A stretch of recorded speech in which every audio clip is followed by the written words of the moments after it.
আমার অপেক্ষায় বসে আছে অনিতেশ, তোমার অপেক্ষায় বসে আছে অনিতেশ। না, অনিতেশ কেন আমার অপেক্ষায় বসে থাকবে গো? ও আমার লাইফে রোজকে আসে,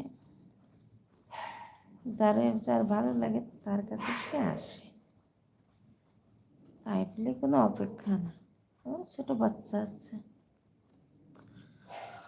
ও তো আমার ছেলের বয়সই আছে, আমার ছেলের থেকে কম বয়স। ওরে তো আমি আমার ছেলের মতনই দেখি। ও আমারে বালি দিদি কয়, কিন্তু তো ওর বয়সটা তো আমি জানি, তাই আমি ওকে আমার ছেলের মতনই দেখি।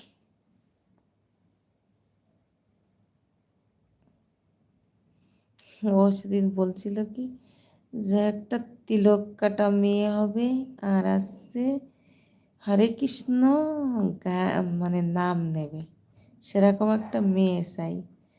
তা আমি বলছি কি, আমার যদি একটা মেয়ে থাকতো তাহলে আমি তোমার সাথে বিয়ে দিতাম। তা অমিতেশের সাথে আমার এরকমের সম্পর্ক। সে বাচ্চা আসছে আমার ছেলের মতো অমিতেশ, তার সাথে উল্টো সিদ্ধে কথা কোনোদিন ভাববেও না। অমিতেশ আমি